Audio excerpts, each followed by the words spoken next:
Is celibacy easy? Do you really think it's easy? It's not, but it's worth it. And one day, because I waited and because I honored God, that man behind the camera is going to be my husband.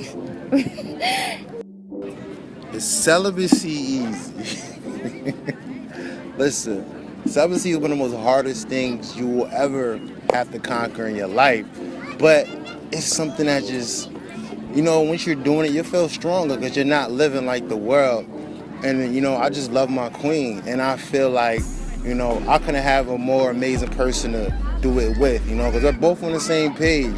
And it's a beautiful thing, We just like to bring people together and show like, man, if we could do it, y'all could do it. Encourage other people who are doing it currently, So, yes, it's hard, but is it doable? It is doable.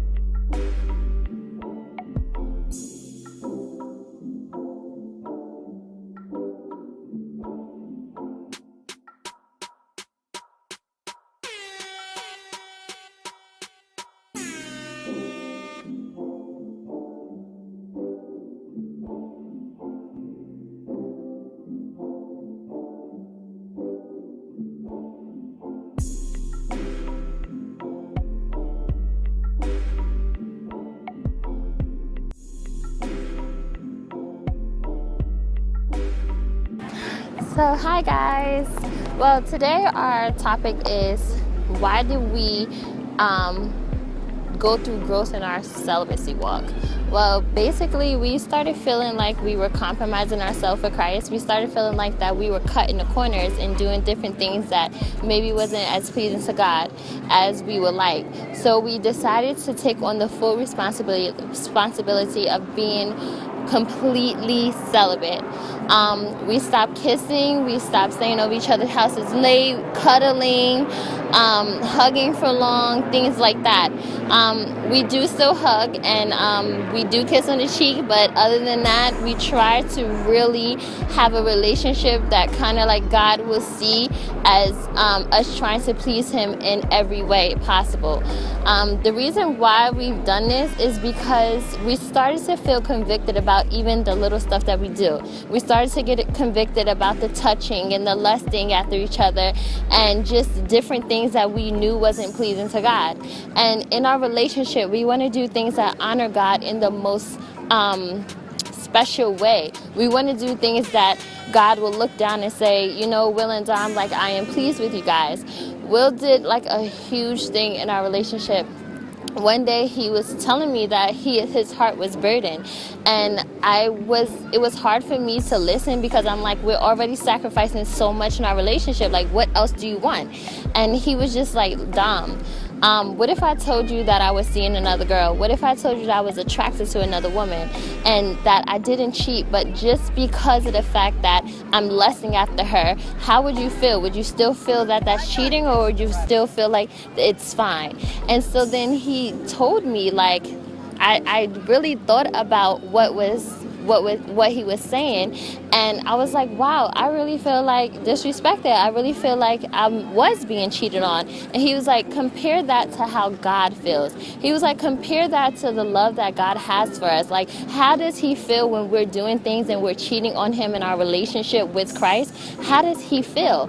And the effects that, like, him saying that, it affected me so bad that I actually had tears coming down my eyes, because just to feel the pain of him thinking about another woman, it really like was a tearjerker for me. But the fact that he compared it to like how God feels and to imagine it 10 times worse because God loves us 10 times more, it really impacted me to want to change. So that's really why we just begin this new walk in celibacy. It's just having celibacy at a new level, growth in celibacy. So we encourage you guys, couples out there, that if you are experiencing this and you are struggling with this area, we ask you to pray about it and give it to God and just show Him, ask Him to show you what you can do to increase your relationship with Him, to sacrifice more to please Him. So that's it, guys. We really it's a new change and it's a new thing, and it's just appreciating God at another level. So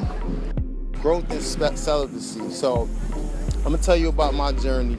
So when I first started being celibate, it was about 3 years ago. I just thought the only thing you're supposed to do is just not have sex. So for the first 6 months, I'm gonna be transparent as possible. I masturbated, but God put it in my heart that, you're cutting corners by you masturbating. You're not being fully celibate. And it hit me hard to the point where I just gave it up, and 6 months after that is when I finally met Dominique.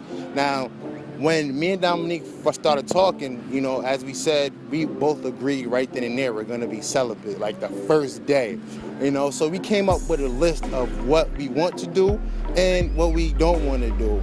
And so we seen, like, on a list, we put that we can kiss, we can cuddle, we can do certain things. And I feel like we didn't really like educate ourselves deep into it, because when you're celibate, you're not supposed to even see your wife until your wedding day. You're not supposed to be able to lay with your your wife, until the day of your wedding. So we kind of took what we wanted to do. We just thought as long as we're not having sex, it's all right. So then we tried to tighten up our list a little bit more. We was like, you know what wouldn't you do around your parents? Because if you can't do it around your parents, definitely you can't do it around God. So I was like, would you kiss me in front of your parents? No. Would you cuddle with me in front of your parents? Would you lay with me in the bed in front of your parents? And the answer was always no. So it was like, so God is an all-seeing God, omnipresent. So why are we doing that in front of him? So it just hit me hard, like, you know what? We're not doing this to the full potential. And, we're being out here talking to other people about celibacy, and we get asked questions. Can we kiss? Can we cuddle? Can we do that? And we used to say yeah, but now the answer is no, because, it's not honoring God when you do that. When you sit here and you get, when they only permit you to kiss the bride is after you get married. That's when they say you can do it. So marriage is the key. That's why a lot of people don't stay celibate for too long. So what we did, because God put conviction in our heart, like Dominique said, we just like, you know what? We gotta honor God. We really gotta tighten up. We can't be out here kissing. We can't be out here, you can't be over here staying at my house too late. So we really have to tighten things up when we feel like, God will honor it. God will not honor a relationship if you're trying to cut corners. It's hard, I'm not saying being celibate is gonna be easy, but honoring God should always be the number one thing you're trying to do. So that's what we're doing right now in our relationship, and that's the new type of road that we're going to take in our relationship, to make a greater impact and to honor God.